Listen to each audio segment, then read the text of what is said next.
उदालगुरि जिल्लानि सिङाव थानाय डिमाकुसि दखरा बर' फरायसा आफादा देग्लाय 2022 मायथाइयाव सेथि थाखोआव उथ्रिसारनाय मेट्रिक आरो हायर सेकेन्डारि आनजादनि रोंग'सा गोनां फरायसाफोरखौ बरायदों।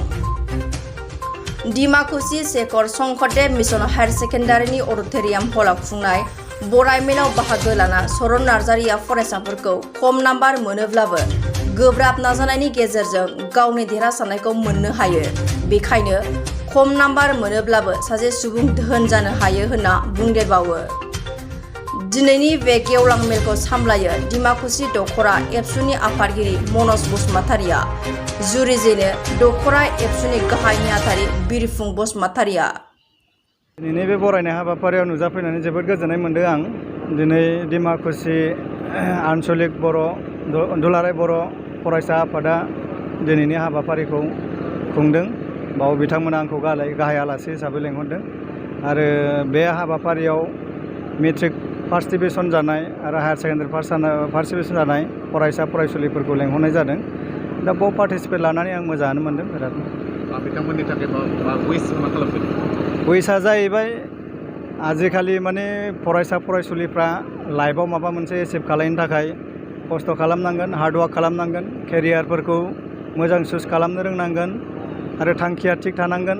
थांखिया जुदि गावनि गोसोनिफ्राय फैनानै जुदि एचिभ खालामनो लुगैदोंबा खस्थ' खालामनानै एचिभ खालामनो हागोन। जिहेतु नोंथाङाबो मोनसे बिदिन्थि बर'फोरनि थाखाय, बर' फरायसाफोरनि थाखाय, जिहेतु नोंथाङाबो माने थार्ड डिभिजनाव पास खालामनानै जिहेतु बेबायदि डिसिसन फैनांगोन। दा बिथांमोननि थाखाय मा खावलायो? आं बेखौ लोब्बा लाखिनानै दिनै फरायसा फरायसुलि बिथांमोनखौबो बुंदों। लाइफआव माखासे खारननि थाखाय सोरबा पार्सेन्टेज खमबो मोननो हागौ बा बुरजाबो मोननो हागौ, खिन्थु बेफोर माखासे जाहोननि थाखायबो जानो हागौ। खिन्थु बिसोरनि खर'आवबो माखासे मेलेम थानो हागौ बा बेफोरखौ जेनेबा बिसोर उनाव अभारकाम खालामनानै लाइफआव माबा मोनसे जानो हायो। दा बिदि नङा कि पार्सेन्ट खम मोनग्राफ्रा लाइफआव मोनसे एचिभ खालामनो हाया। बेफोरबायदिया माने खौ जोङो अभारकाम खालामनानै लाइफआवबो साक्सेस जानो हायो। डिमाकुसि दखरा दुलाराय बर' फरायसा आफादनि 2022 मायथाइयाव उथ्रिसारनो हानाय जायफ्रा HSLC मेट्रिक आरो जायफ्रा हाई सेकेन्डारियाव सेथि मासि लानानै उथ्रिसारनो हादोंमोन, बे देरहासारनो हानाय बर' फरायसा आरो गुबुन जिथु मिडियाम हाई सेकेन्डारियाव माने पास जानाय बयखौबो लानानै दिनै बरायनाय हाबाफारि लादोंमोन।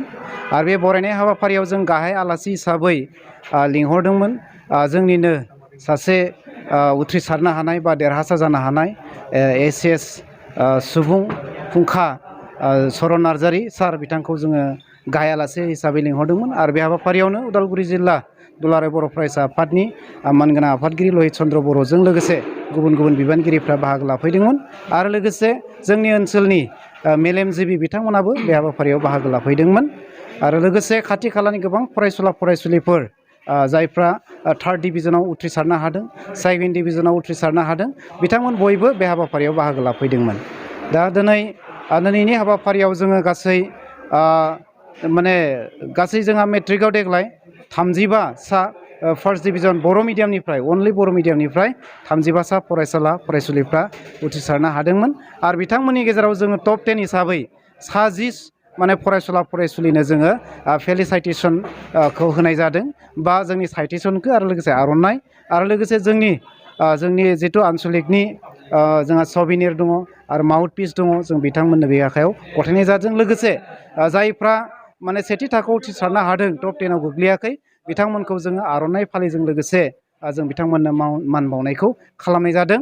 आरो जायफ्रा हाई सेकेन्डारियाव उथ्रिसारनो हादों, बेयाव माने बड मिडियाम इंराजियानो जा आसामिसानो जा आरो बर' बिजोंजों फरायनाय फरायसुला फरायसुलि, जों बयखौबो बरायनाय जादों। आरो मोनथाम स्ट्रिम साइन्स आर्ट्स कमार्स बिथांमोननिफ्राय जोङो टप 10खौ लानानै जोङो 10 सुबुंफोरनो फेलिसाइटेसनखौ खालामदों। आरो लोगोसे फार्स्ट डिभिजनाव उथ्रिसारनो हानाय बिथांमोननो आर'नाइजों जोङो बरायनायखौ खालामनाय जादों।